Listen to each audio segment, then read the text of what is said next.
ಮೊನ್ನೆ ದಿನ ಇದು ಕಾರ್ಖಾನೆಯಲ್ಲಿ ಆದಂಥ ಒಂದು ತಾಂತ್ರಿಕ ದೋಷದಿಂದ ಸುಮಾರು 8 ಜನ ಯುವಕರು ಆ ಕಾರ್ಖಾನೆಯ ಅವಘಡದಲ್ಲಿ ಬಲಿಯಾದರು. ಇದರ ಬಗ್ಗೆ ಈ ಕಾರ್ಖಾನೆಯವರು ಈ ಕುಟುಂಬಗಳಿಗೆ, ಆ ಯುವಕರ ಕುಟುಂಬಗಳಿಗೆ ಯಾವುದೇ ಸಾಂತ್ವನವನ್ನು ಹೇಳಲಿಲ್ಲ. ಮತ್ತು ಈಗ ಅವ್ರ ಕಾರ್ಖಾನೆಯಲ್ಲಿ ಈ ಅವಘಡ ಆಗಿದೆ ಅಂದರೆ ಅವರೇ ಖುದ್ದು ಮನೆಗೆ ಬಂದು ಅವ್ರ ಮನೆ ಕುಟುಂಬಕ್ಕೆ ಬಂದು ಸಾಂತ್ವನ ಹೇಳಿ ಅವರಿಗೆ ಒಂದು ಧೈರ್ಯವನ್ನು ತುಂಬಬೇಕು. ಇದು ಯಾವುದೇ ಕೆಲಸವನ್ನು ಅವರು ಮಾಡಲಿಲ್ಲ. ಮತ್ತು ಅವರು ಈಗ ಆತ ಮಂಜುನಾಥ್ ಕಾಜ್ಗಾರ್ ಎಂಬುವನು ನಮ್ಮ ಬಾಲ್ಯ ಸ್ನೇಹಿತ. ಆತ ತೀರಿ ಹೋದ ಮೇಲೇನು ಯಾವುದೇ ಈ ಆಡಳಿತ ವರ್ಗ ಆಗಲಿ ಯಾರೇ ಆಗಲಿ ಅದನ್ನು ತುರ್ತು ಪರಿಹಾರ ಅಂತ ಘೋಷಣೆ ಮಾಡಲಿಲ್ಲ. ಇದರ ಸಲುವಾಗಿ ನಾವೆಲ್ಲ ನಮ್ಮ ಊರಿನವರು ನಿನ್ನೆ ಒಂದು ವಿಚಾರ ಮಾಡಿ ಇದನ್ನು ತಾಲೂಕಾ ದಂಡಾಧಿಕಾರಿಗಳವರ ಹತ್ತಿರ ಇದರ ಬಗ್ಗೆ ಕೇಳಿದ್ದು. ಸರ ಏನ್ರಿ ಇದು, ಮತ್ತು ನಿನ್ನೆ ಕಾರ್ಖಾನೆ ಅವಘಡದ ಬಗ್ಗೆ ಯಾರೂ ಅಷ್ಟಾಗಿ ಕೇರ್ ತಗೊಳತ್ತಾ ಇಲ್ಲ ಅಂತ ನಾವು ದಂಡಾಧಿಕಾರಿಗೆ ದಂಡಾಧಿಕಾರಿಗಳವರು ತಮ್ಮ ಉಡಾಪೆ ಮಾತುಗಳಿಂದ ಏನಂದ್ರೆ ಅದು ನಮಗೆ ಸಂಬಂಧ ಇಲ್ಲ ಅಂತವರು ತಮ್ಮ ಉಡಾಪೆ ಮಾತುಗಳಿಂದ ಹೇಳಿದರು. ಆ ಕಾರಣ ನಾವು ಏನು ಮಾಡಿದ್ವು ಅಂದರೆ ಮತ್ತೆ ಲೇಬರ್ ವೆಲ್ಫೇರ್ ಅವ್ರಿಗಿಟ್ಟ ಹಚ್ಚಿ ಫೋನ ಇದ್ರ ಬಗ್ಗೆ ನಾವು ಒಂದು ಸ್ವಲ್ಪ ವಿಚಾರಿಸಿದ್ವು.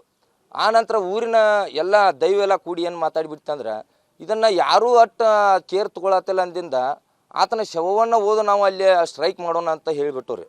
ಆ ನಂತರ ಶವವನ್ನು ಅಲ್ಲಿಂದ ತೊಗೊಂಡೋಗಿ ನಾವು ಆ ರಾಣಿ ಚೆನ್ನಮ್ಮ ಬೆಳಗಾವಿ ವೃತ್ತದಲ್ಲಿ ಯಾವ ಸಾರ್ವಜನಿಕರಿಗೂ ತೊಂದರೆ ಮಾಡ್ದಂಗೆ ನಾವು ಪ್ರತಿಭಟನೆಗೆ ಇಳಿದ್ರಿ.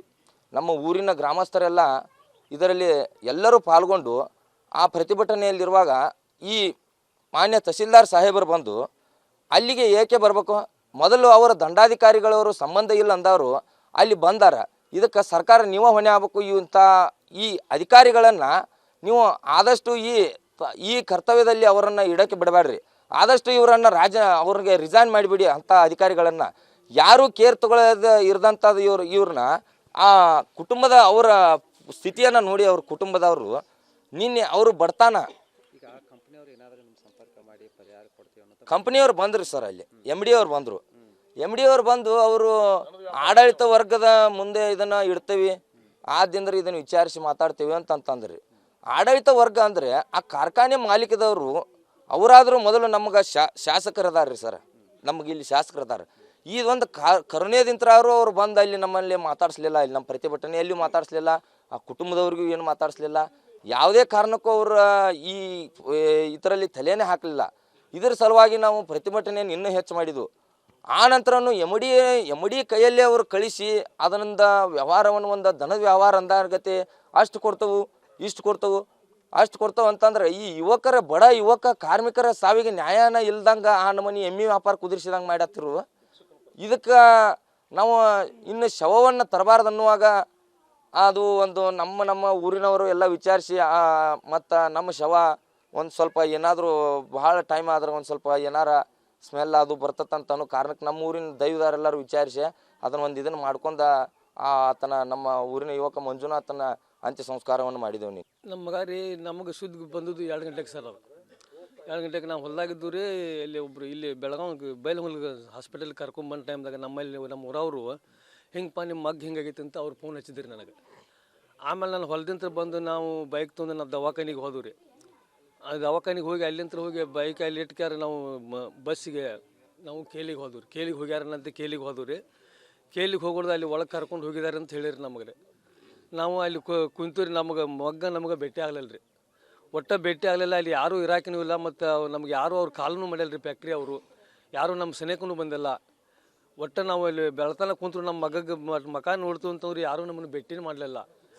ಒಟ್ಟು ಅವರು ಒಮ್ಮೆ ನೋಡ್ಬೇಕಂತಂದ್ರೆ ಯಾರೂ ನಮ್ಮನ್ನು ಒಳಗೂ ಬಿಡಲಿಲ್ಲ. ನೋಡ್ಬೇಕನ್ನೋ ಆಸೆ ನಮಗೂ ಭಾಳ ಕರೆ ರೀ. ನಮಗೆ ನೋಡೋಕ್ಕೂ ಬಿಡಲಿಲ್ಲ, ಏನು ಮಾಡೋಕ್ಕೂ ಬಿಡಲಿಲ್ಲ.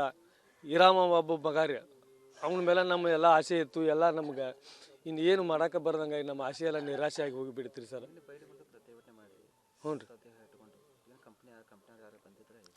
ಅಲ್ಲಿ ಬೈಲಹೊಂಗಲಕ್ಕೂ ಯಾರೂ ಬಂದಿಲ್ಲ ಸರ್. ಅವ್ರು ಇಲ್ಲಿ ನಮ್ಮ ಗ್ರಾಮಸ್ಥರು ಅಲ್ಲಿ ಸಮೀಪ ಹಳ್ಳಿಯವ್ರು ಎಲ್ಲರೂ ಕೂಡಿಕ್ಯಾರ.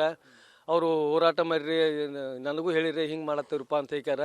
ಏನು ಊರನವರೆಲ್ಲ ಕೂಡಿ ಹೆಂಗೆ ಮಾಡ್ತೀರಪ್ಪ ಮಾಡ್ರಿ ಅಂತ ನಾನು ಹೇಳಿನಿ ರೀ ಅವ್ರಿಗೆ. ಅಲ್ಲಿ ಅವರು ಬೈಲಹೊಂಗಲಾಗ ಅವರು ಯಾರೂ ಅಲ್ಲಿ ಬಂದಿಲ್ಲ ರೀ ಸರ್. ಅವರು ಯಾರೂ ಬಂದಿಲ್ಲ, ನಮಗೆ ಯಾರೂ ಭೇಟಿನೂ ಆಗಿಲ್ಲ ಸರ್. ಅವರು ಫ್ಯಾಕ್ಟ್ರಿ ಅವ್ರು ನಮ್ಮ ಸಮೀಪ ಯಾರೂ ಬಂದೇನೇ ಇಲ್ಲ ರೀ ಸರ್. ಒಟ್ಟು ಬಂದೇನೇ ಇಲ್ಲ ರೀ. ಬೇಡಿಕೆ ಇಲ್ಲಿ ನಮ್ಮ ಗ್ರಾಮದವ್ರ ಮಾತಾಡಿದಾರೆ. ಅವ್ರು ಏನೇನು ಮಾತಾಡಿದಾರೆ ನನಗೆ ಗೊತ್ತಿಲ್ಲ ರೀ, ನನಗೇನು ಹೇಳಿಲ್ಲ ಅವರು. ಅವ್ರು ಮಾತಾಡಿದಾರೆ, ನನಗೆ ಮಾತ್ರ ಹೇಳಿದಾರೆ. ಅವ್ರು ಭಾಳ ಅಲ್ಲಿ ನಮ್ಮ ಮಗನ ನಿಂದಿರಿಸ್ಕೊಂಡು ಒಂದು ತಾಸು 1.5 ತಾಸು ಹೇಳಿ ಮಾಡಿದ್ದಾರೆ ಅವರು ಹೋರಾಟ. ಅಲ್ಲಿ ಅವರು ಏನೇನು ಮಾತಾಡಿದ್ರು ನಮ್ಮಲ್ಲಿ ನಮ್ಮ ಗ್ರಾಮಸ್ಥರು ಎಲ್ಲರೂ ಕೂಡ್ಕೊಂಡು ಮಾತಾಡಿದ್ದಾರೆ ಸರ್. ಯಾರೂ ಮಾಡಿಲ್ಲ ಸರ್, ನಮ್ಗೆ ಯಾರೂ ಫೋನ್ ಹಚ್ಚಿಲ್ಲ, ನಮ್ಮ ಸಮೀಪ ಯಾರೂ ಬಂದಿಲ್ಲ. ನಿಮ್ಮ ಮಗ್ ಹಿಂಗಾಗೈತೆ ಅಂತ ನಿಮ್ಮ ಮಗ್ ಹಿಂಗಾಗೈತೆ ಅಂತ ಯಾರೂ ಹೇಳೇನಿಲ್ಲ ಸರ್ ನಮಗೆ. ಒಟ್ಟು ನಮ್ಮ ಸಮೀಪ ಯಾರೂ ಬಂದಿಲ್ಲ ರೀ, ಇನ್ನೂ ಮಟನ್ ಯಾರು ನಮ್ಮ ಸಮೀಪ ಬಂದಿಲ್ಲ ರೀ. ಅವ್ರು ಯಾರು ಫ್ಯಾಕ್ಟ್ರಿ ಅವ್ರು ಯಾರದಾರು ಯಾರು ಏನಾರು ನಮ್ಗೆ ಭೇಟೇ ಅಲ್ರಿ, ಯಾರು ನಮ್ಮ ಸಮೀಪನೂ ಬಂದಿಲ್ಲ ಸರ್. ಅವರು ಅವನ ಮೇಲೆ ಮಣಿತಾ ನಡೀತಿತ್ತು ಸರ್. ಅವನ ಮೇಲೆ ನಮ್ಮ ಆಸೆ ಇತ್ತು. ಇರಾಮ ಒಬ್ಬ ಮಗ ನಮಗೆ, ಅವನ ಮೇಲೆ ಜೀವನ ಇತ್ತು. ನಮ್ಮ ಗತಿ ಏನು ಮಾಡ್ಬೇಕ್ರಿ ಸರ್? ನಾವು ನಮ್ಮ ಜೀವನ ಹಾಳಾಗಿ ಹೋತ್ರಿ ಸರ್. ನಮಗೆ 2 ಗಂಟೆ ಸುಮಾರು ಮಾನ್ಸೆಟ್ಟಿ ದವಾಖಾನಿಗೆ ನಿಮ್ಮ ಮಂಜುನಾಥ್ ಕಾಜ್ಗಾರ ಫೋನ ಪೇಪರ್ ಕೊಡಾರಿ. ನಿಮ್ಮ ಮಗ ಬ್ಲಾಸ್ಟ್ ಆಗಿ ಎಲ್ಲ ಇದಾಗೇನು ಭಾಳ ಗಾಯ ಆಗೈತೆ ರೀ, ಬೆಳಗಾಂ ಕರ್ಕೊಂಡು ಹೋಗೋಣತ್ತಾರಂತೆ. ನಮ್ಮ ಊರಿನ ಜನತೆಯಲ್ಲಿ ಹಾಸ್ಪಿಟಲ್ ಅಡ್ಮಿಂಟ್ ಆದವರು ಅವ್ರು ಫೋನ್ ಹಚ್ಚಾರಿ. ಕಾರ್ಮಿಕರು ಯಾರೂ ನಮಗೆ ಫೋನ್ ಹಚ್ಚಿಲ್ಲ, ಆ ಮಾಲೀಕರು ಫೋನ್ ಹಚ್ಚಿಲ್ಲ. ಇನ್ನೂ ಮಠ ಅವ್ರು ನಮ್ಮ ಸನೇಕೂ ಇಲ್ಲರಿ. ನಮ್ಮ ಮಗನ ಓಡೋಗಿ ನೋಡ್ತೇವೆ, ಅಲ್ಲಿ ಇರಾಕಿಲ್ರಿ. ಇಲ್ಲ ಅಂದಾರ ನಾವು ಅಲ್ಲಿಲ್ಲೇ ಕಾರ್ ಗಾಡಿ ಅಡ್ಡಾಡಿದ ಅನುಕೂಲ ಆಗಲಿಲ್ಲ ರೀ. ಬಸ್ ಹಿಡ್ಕೊಂಡು ಹೋಗ್ಬೇಕಾದ್ರೆ ನಮ್ಮ 4:15 ಆಯ್ತು ರೀ.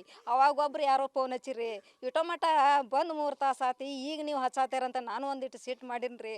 ಆದರೂ ನಾ ಹೋಗ್ಬಿಡ್ದೆ ನನ್ನ ಮಗನ ಮೋತಿ. ಇನ್ನೂ ಮಠ ನನ್ನ ಮನೆ ಬಾಗಿಲಕ್ಕೆ ಬರೋ ಮಠ ನನ್ನ ಮಗನ ಮೋತಿ ತೋರಿಸಿಲ್ರಿ ಅವರು.